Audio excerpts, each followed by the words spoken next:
Hello welcome दोस्तों, स्वागत करता हूँ फिर से आप सबको आपके अपने इस चैनल में। तो गाइस, जैसे कि कल रात को अगर आपने देखा होगा तो मार्केट ने थोड़ा बहुत यहाँ पर करेक्शन ली हुई है। तो in between this correction many of you guys might have get scared of की बीटीसी यहाँ से नीचे आ जाएगा या फिर मार्केट में ड्रॉप डाउन देखने को मिल जाएगा। तो इसके ऊपर मैं पूरा डिटेल्स में डिस्कस करूंगा कि एक्जैक्टली नेक्स्ट क्या मूवमेंट हम यहाँ पर पॉसिबली बीटीसी से एक्सपेक्ट कर सकते हैं। एंड स्पेशली हम इथेरियम के ऊपर भी डिस्कस करेंगे कि इथेरियम पे क्या नेक्स्ट मूवमेंट होगा। एंड ओवरऑल जितने भी ऑल्ट्स है उन ऑल्ट के प्राइस में क्या मूवमेंट हमें देखने को मिल सकता है, उसके ऊपर भी पूरा डिटेल्स में यहाँ पर डिस्कस करेंगे। बाकी इस वीडियो के अंदर हम पूरा डिटेल्स में बात करेंगे ओवरऑल मार्केट के बारे में कि एक्जैक्टली मार्केट में क्या मूवमेंट हो सकता है।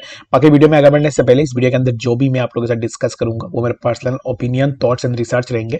मैं कोई भी फाइनेंशियल एडवाइजर नहीं हूं, तो इसके लिए जो भी मैं आपको बता रहा हूँ ये एज ए एजुकेशनल पर्पस आप लेना। बाकी अगर आप कुछ भी फाइनेंशियल डिसीजन लेना चाहते हो आप अपने एंड से भी जरूर से देखना, या फिर आप अपने फाइनेंशियल एडवाइजर से अपना डिसीजन भी जरूर से ले सकते हो। ठीक है, तो सबसे पहले यहाँ पर अगर हम बीटीसी की बात करें तो जैसे कल भी मैंने आपको बताया था कि if you are someone who is thinking of की प्राइस नीचे आ जाएगा, बीटीसी में बहुत ज्यादा ड्रॉप डाउन हो जाएगा, अगर आप यहाँ पर ऐसे सोच रहे हो तो मेरे हिसाब से right now nothing will happen like that. क्योंकि अगर आप देखोगे तो यहाँ पर ना इसको मैं रिमूव करता हूँ, एक रेक्टेंगुलर बॉक्स को मैं यहाँ पर ड्रॉ करता हूँ ताकि आपके लिए इजी हो जाए।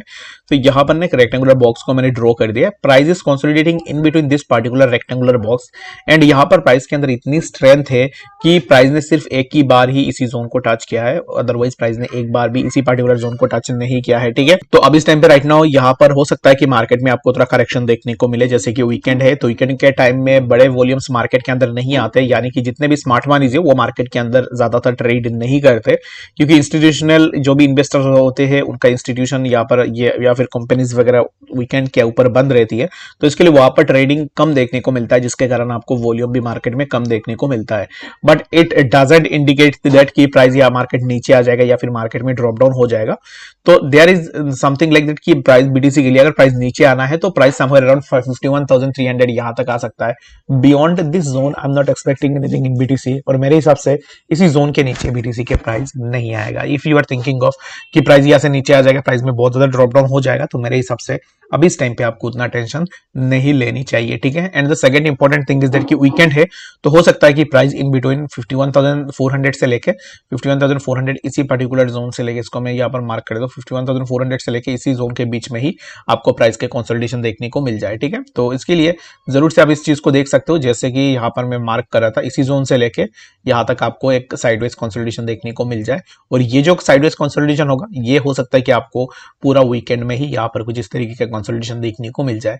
But the thing is that कि यहाँ पर whenever we have seen a green candle तब हमें यह लगता है कि हम यहाँ पर बेयरिश हो जाते हैं, जब हम रेड कैंडल देखते हैं तब भी हम बेयरिश हो जाते हैं। तो इसके लिए अब इस टाइम पे मैं आप सबको यही रेकमेंड करूंगा, मार्केट यहाँ से नीचे आ सकता है but right now we can't expect that कि मार्केट यहाँ से नीचे गिर जाए या फिर मार्केट में फर्दर और भी ड्रॉप डाउन हो जाए। ठीक है, तो ओवरऑल जो मोमेंटम है वो यही रहेगा कि market will remain in the bullish side, जो कि मार्केट यहाँ से एक अच्छा खासा अपवर्ड मूवमेंट में भी जा सकता है। ठीक है, तो आई होप कि आपको समझ में आ गया होगा कि एक्जैक्टली बीटीसी में क्या मूवमेंट हमें देखने को मिल सकता है। एंड उसके बाद यहाँ पर अगर आप इस टाइम पे देखोगे तो हमें इथेरियम के अंदर भी सिमिलर काइंड ऑफ मूवमेंट देखने को मिल रहा है। तो इथेरियम ने भी यहाँ पर ड्रॉप डाउन लगाई, जो कि प्राइस में अराउंड 2845 के आसपास हमें इथेरियम के प्राइस देखने को मिला। अब इस टाइम पे right now again price is trying to hold support near about 2765।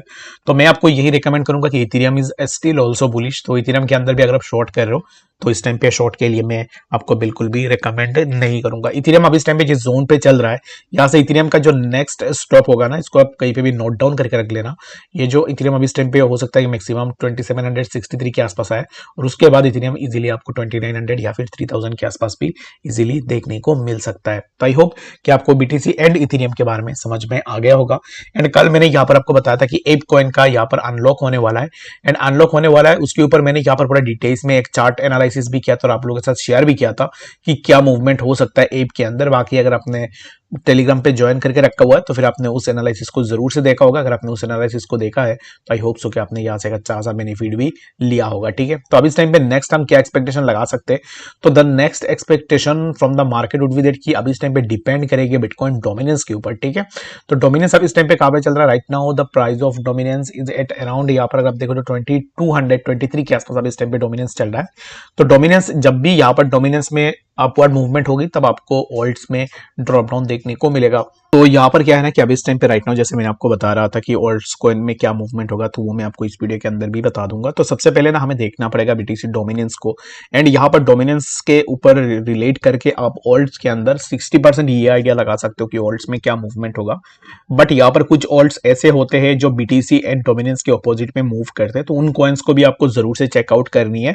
और बाकी अगर आप मुझे कोई भी ऐसा कॉइन लगता है तो मैं जरूर से आपको मेंशन कर दूंगा कि एग्जैक्टली ये कौन सी कॉइन्स है जो डोमिनेंस एंड बीटीसी के अगेंस्ट काम करेंगे। ठीक है, तो आने वाले टाइम में अगर मुझे देखने को मिलता है तो मैं जरूर से आपको वीडियो के अंदर भी शेयर कर दूंगा। तो राइट नाउ अगर आप डोमिनेंस को देखोगे तो right now the dominance is near about 2236, जहां पर डोमिनेंस के लिए हमें मल्टीपल रिजेक्शंस भी देखने को मिले हैं। इसको अगर मैं मार्क करूं इसी पर्टिकुलर पॉइंट को, तो यहाँ पर जब भी प्राइस आया, जैसे कि मैं इसको यहाँ पर मैंने मार्क कर लिया, तो वी हैव सीन दैट कि प्राइस जब भी इसी जोन के आसपास अप्रोच किया, प्राइस को हमें रिजेक्शन देखने को मिली। Again we got a rejection from this particular zone as well, again we got a rejection on this zone as well, and यहाँ पर भी हमें एक बार रिजेक्शन देखने को मिला है। कुल मिला के बात यही है कि बिटकॉइन डोमिनेंस जब भी ऊपर निकालने की कोशिश कर रहा है तो price is getting rejection from 20 to 36। तो अभी इस टाइम पे again we got a rejection on BTC dominance, जहां से हम ये एक्सपेक्टेशन लगा सकते हैं कि डोमिनेंस में अभी कुछ इस तरीके का ड्रॉप डाउन देखने को मिले, जो कि टिल 2183 इसी जोन के आसपास हमें देखने को मिल सकता है। तो अगर डोमिनेंस यहां तक आता है तो इसमें पॉसिबिलिटीज क्या रहेंगे, the higher possibility will be that कि प्राइस हमें फर्दर और भी नीचे देखने को मिल जाए, जो कि मैं इसको यहाँ पर मार्क कर लेता हूँ। जैसे कि यहाँ पर अगर आप देखोगे तो इसी जोन के आसपास प्राइस अगर आ जाता है, दैट मीन्स कि यहाँ पर पॉसिबिलिटी रहेगा कि प्राइस यहाँ से ब्रेक डाउन करे और उसके बाद हमें बीटीसी डोमिनेंस के अंदर फर्दर ड्रॉप डाउन देखने को मिल सकता है। तो अब इस टाइम पे फॉर नाउ ऑल्ट्स में आपको थोड़ा बहुत मूवमेंट जरूर से देखने को मिल जाएगा। तो आई होप कि आपको यहाँ पर समझ में आ गया होगा BTC Ethereum and BTC dominance के बारे में, एंड मैं आपको in short and simple way में बता दिया है कि ऑल्ट्स में क्या मूवमेंट हमें देखने को मिल सकता है। बाकी आपका कुछ भी डाउट है कमेंट सेक्शन में, without any doubt comment section में जरूर से बताना। कोई भी यहाँ पर किसी भी कॉइन के ऊपर जानकारी चाहते हो, ऑन चेन एनालिसिस चाहते हो, या फिर फंडामेंटल एनालिसिस अगर आपको चाहिए, वो भी आप मुझे कमेंट सेक्शन में जरूर से बता सकते हो। मिलते हैं नेक्स्ट अपडेट्स के साथ, तब तक के लिए गुड बाय।